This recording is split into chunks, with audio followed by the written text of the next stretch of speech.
Kara Lawson's decision to sideline Caitlin Clark during a key Team USA didn't just raise eyebrows. It reignited an already fierce debate over her qualifications to lead the most star-studded roster in women's basketball history.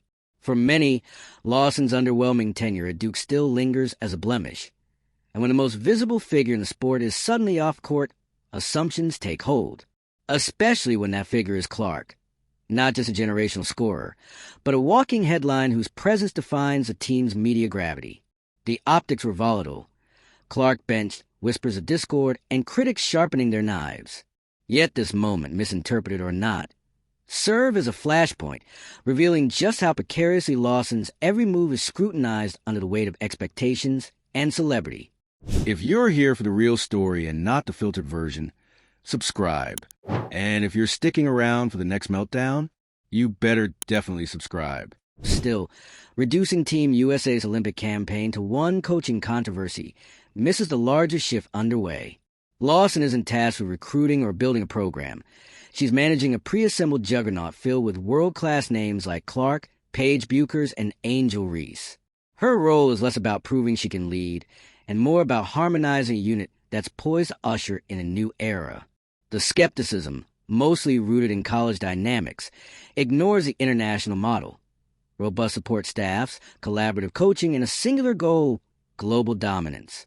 Clark's centrality in the media doesn't change the structure already built to succeed. The bigger truth? This team isn't just reacting to noise. It's preparing to redefine the game. Caitlin Clark is on Team USA, and already there's drama. Not even a full Olympic cycle in, and the internet is spiraling. All eyes are on one woman, Kara Lawson, the Duke head coach who just landed the biggest coaching job in women's basketball. And the reaction? Let's just say it was not exactly celebratory. Because the second Lawson's name was attached to Team USA, the scrutiny started. People immediately brought up her underwhelming start at Duke. The losses, the inconsistency. And sure, if this was college ball, fair. But this isn't a rebuilding year in the ACC. This is Team USA. A squad so stacked it's practically unfair. And Lawson's job?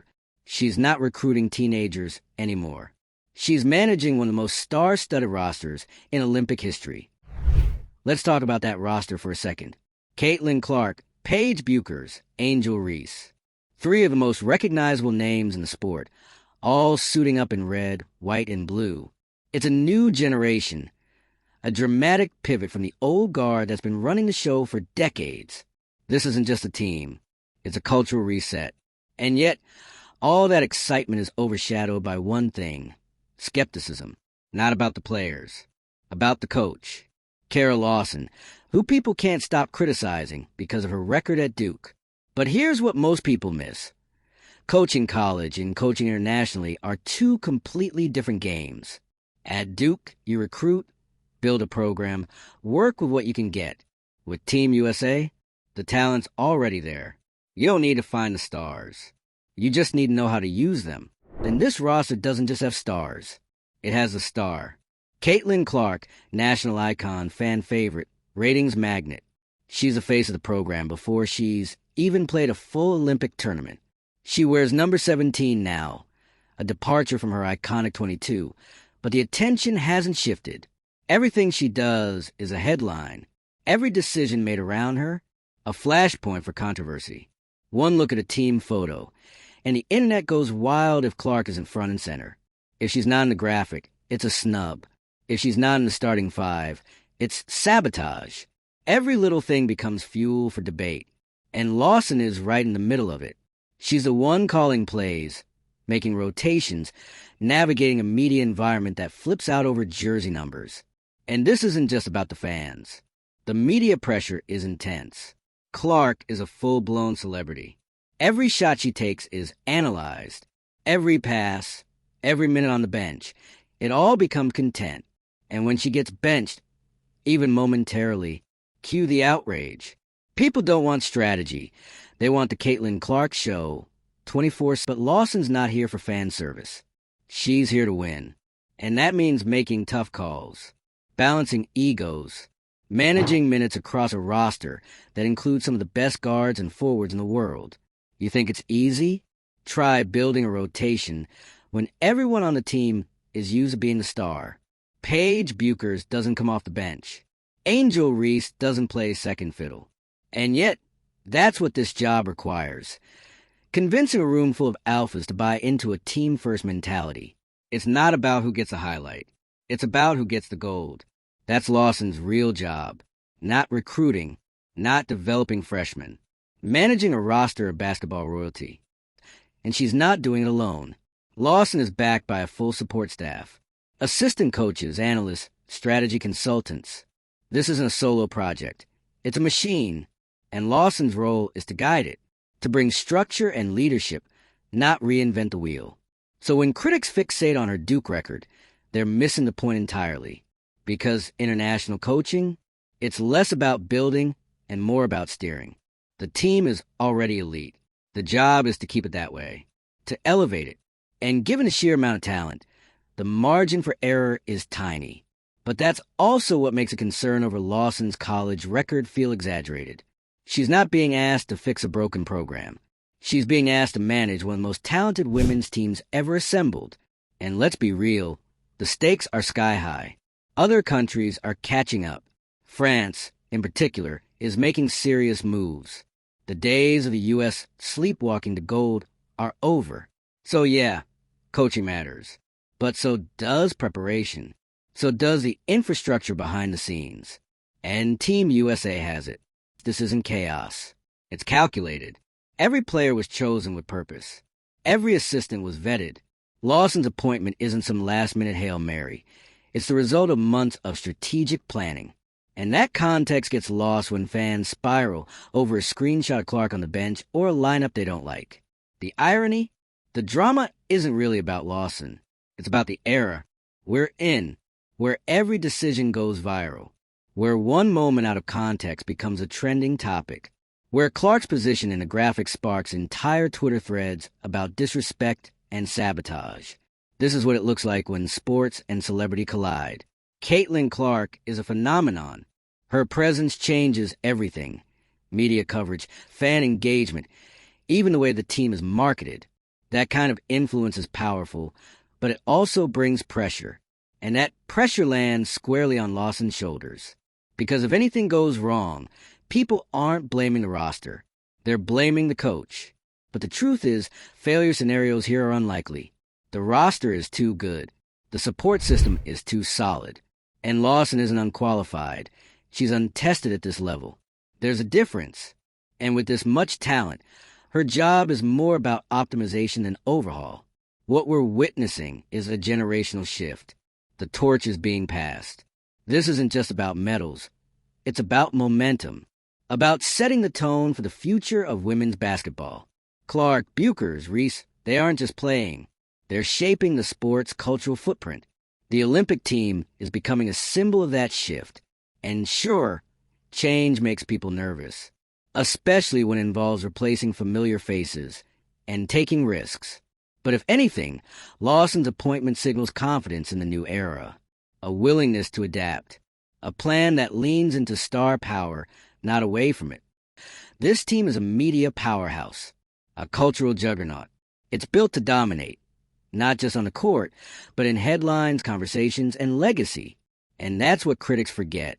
This isn't about one coach's college win percentage. It's about managing a new kind of team in a new kind of spotlight.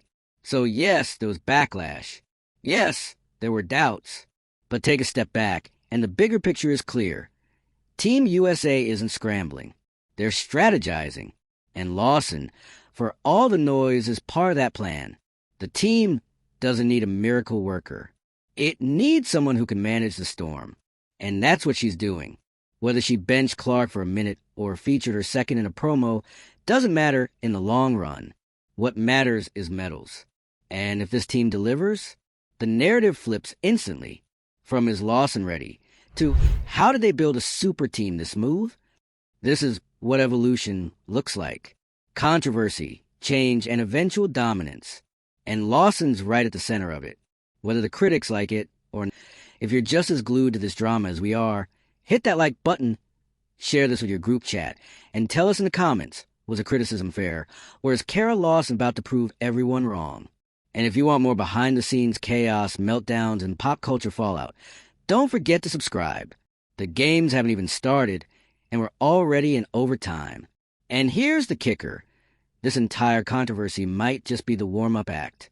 Because as much as people are hyper-focused on Kara Lawson's coaching credentials or Caitlin Clark's jersey number, there's a much bigger story playing out underneath it all. One that has everything to do with power, image, and the way we consume women's sports in 2025. Let's be honest, this isn't the same Team USA that's coasted through Olympic cycles in the past. The dominance is still there, but the culture, that's shifted. This new roster isn't just made up of elite athletes. It's made up of brands, players with massive followings, shoe deals, nil empires, and multi-million-dollar influence. These aren't just basketball players. They're walking media machines. And when you put that many cameras on a group of stars, every coaching decision becomes high stakes. If Clark sits for too long, it's a headline. If Angel Reese doesn't start, it's a think piece. If Paige Buchers isn't spotlighted in a promo reel, it's called disrespect. The pressure to get it right isn't just about winning anymore. It's about optics. That's the tightrope Kara Lawson's walking. Not just coaching the game, but navigating the politics of fame. And let's not downplay how fast things can spiral. The moment a lineup drops, Twitter goes full detective mode. Who's missing? Who's front and center? Why is Caitlin Clark standing off to the side in this promo shot?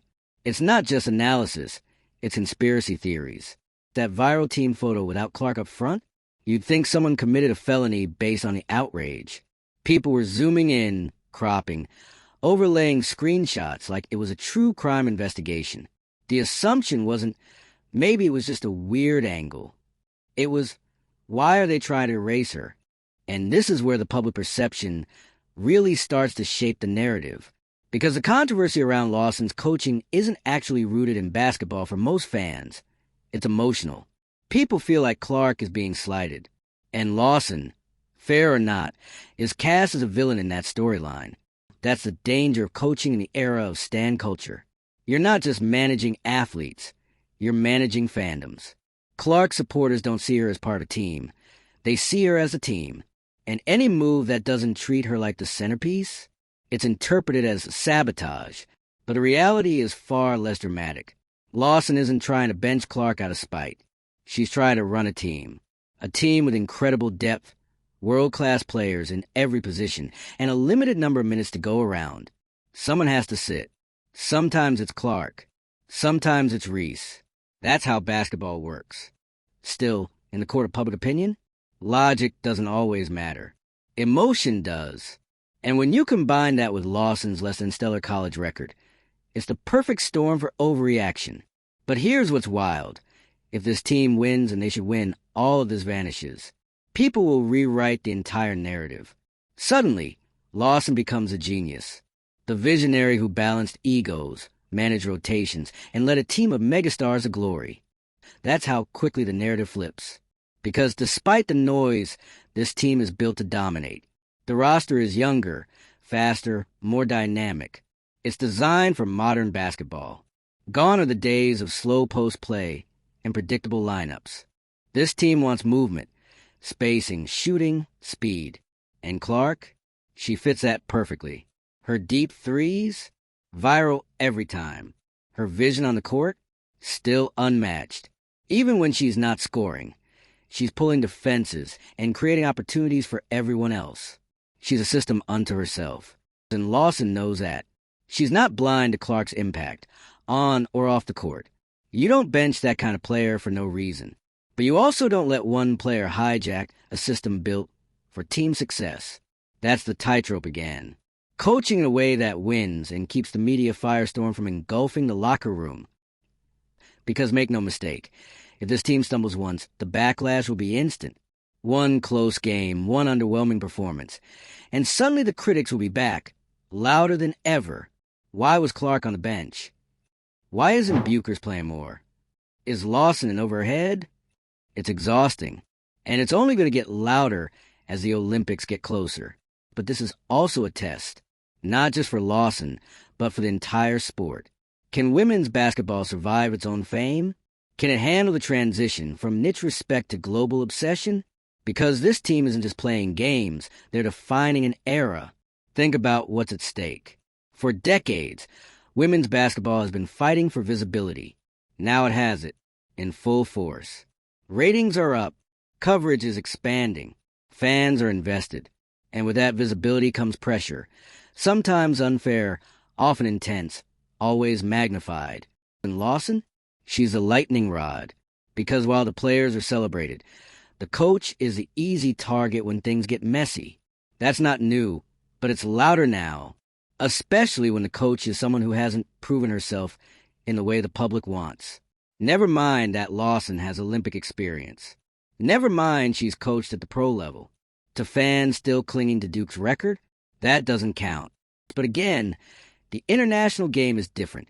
College coaches have to build from scratch, recruit, develop, manage teenagers.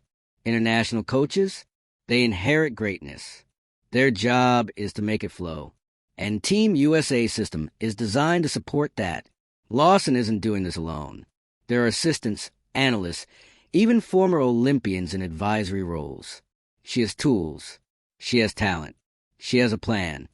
That's what critics often forget. Coaching this team isn't about reinventing basketball. It's about fine-tuning greatness, keeping egos in check, making sure the pieces fit, and making sure no one burns out under the spotlight. And yes, that spotlight is harsh, especially with someone like Caitlin Clark leading the narrative. Because no matter how good the team is, if she's not featured in the way fans expect, the drama writes itself. But you know what? That might actually work in Lawson's favor. Because if she can balance it, if she can win and manage the media frenzy, she's going to come out of this not just vindicated, but celebrated. The coach who led the first true women's dream team. The one who handled the pressure, the personalities, the headlines, and came out with gold. It's a gamble, but it's one that could pay off huge. Until then, the noise isn't going anywhere. Every decision will be analyzed. Every substitution will spark 1,000 tweets. Every photo, every soundbite, every training camp clip. It's all going under the microscope. And Caitlin Clark, she'll stay in the middle of it. Because whether she's on the bench or dropping 30, she is the story. Her presence alone guarantees attention. And that attention guarantees scrutiny. But let's be clear, none of that changes the fact that this team is loaded. And if they win, the controversies fade into background noise. The jersey number, the lineup debates, the Duke record, all of it gets erased by victory. And Lawson, she gets the last word. And the wildest part? This isn't even the actual Olympics yet. We're still in the prelude. No medals on the line. No elimination games. And still, every single move is under a microscope. So imagine what happens the moment Team USA hits the global stage. When the stakes are real. When the cameras don't turn off. When one bad game doesn't just trend, it explodes. By then, the pressure won't just be on Lawson. It'll be on everyone. Caitlin Clark, as much as she's adored, doesn't get a free pass forever. Because when the world's watching and she's the face of the team, expectations skyrocket. It's not just about hitting logo threes or dropping flashy assists. It's about delivering wins on the biggest stage. And if Team USA struggles, people won't just question Lawson. They'll start questioning the player's compilation, and that's the problem with viral fame. It builds you up fast, but the crash comes even faster. Right now, the world loves this new Team USA. It's exciting, young, flashy, and packed with personalities. But all that charm flips the second there's a misstep. Suddenly, it's overrated, overhyped, too focused on marketing, not enough on basketball. That's the line they're walking. And Lawson, for better or worse, has to navigate that line with precision. There's no room for a learning curve. No grace period. Because, let's be honest, if this were a male coach with a shaky college record, leading a stacked men's Olympic team, the noise would still be deafening. That's just how this machine works now. Especially when the machine involves Caitlin Clark. Because she's not just a player anymore. She's a brand. Every outfit, every post, every game, it's content. It's dissected, reposted, turned into narratives. And that means everything around her gets pulled into that same orbit, including Kara Lawson. The coach doesn't just coach the team. She coaches Caitlin Clark's team. At least, that's how the public sees it. And whether that's fair or not, it changes everything. It changes how the media reports. It changes how fans react. It even changes how other players feel. Because what happens when the rest of the roster starts getting treated like background characters? When Reese or Buchers or Boston gets ignored in the narrative because it's all Clark all the time, that tension doesn't just live online. It seeps into locker rooms, into interviews, into dynamics. And that's where Lawson's leadership is really going to be tested. Can she keep this group unified when the world is so clearly trying to pull them apart? Can she protect the team from turning into a collection of individual storylines? Because make no mistake, this team isn't just representing the U.S. in basketball. They're representing the new era of women's sports, period. The era of visibility, of viral highlights, of corporate sponsorships and primetime coverage. And while all of that is amazing for the game, it comes with pressure no previous generation had to face. And it's not just about talent anymore. It's about image, personality, likability, and media control. It's about how you're perceived even when you're off the court. And for Lawson, the perception, right now, is shaky. Critics are circling. Fans are watching closely. And any wrong move will be interpreted as incompetence or, worse, bias.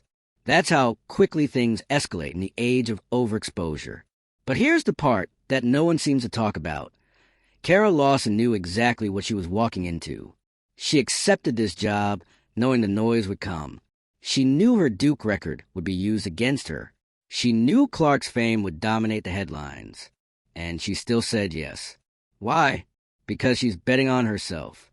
She's betting that people are misreading the moment, that they're too caught up in the past to see the bigger picture, that her experience as a player, broadcaster, pro assistant, and leader is enough to handle this storm. Then maybe, just maybe, she's right. Because for all the drama, all the doubt, this team still has the potential to be historic. If they gel, if they silence the noise and focus, they're not just going to win, they're going to run through the competition. We're talking highlight reels, blowouts, viral moments that actually live up to the hype. And when that happens, all of this, the outrage, the graphics discourse, the jersey number freakouts, it'll feel like a blip, like the messy intro to a beautiful legacy. But that's still an if. And that if is what makes this whole saga so gripping. It's not guaranteed. There's risk. There's real potential for disaster if the team doesn't come together. And that's what keeps fans on edge. That's what fuels the clicks, the takes, the nonstop speculation. Will Lawson rise to the moment? Will Clark meet the weight of expectation? Will this team become legends? Or just another cautionary tale about hype going too far? We're about to find out. And no matter which way it goes, it's going to be loud. So tell us what you think. Is Kara Lawson over her head? Or are we all just addicted to the drama? Is this the start of golden era? Or the most viral train wreck women's basketball has ever seen? Drop your thoughts in the comments. Share this with your favorite basketball conspiracy theorist and hit that subscribe button. Because if you think this is the end of the story, it's just the first quarter.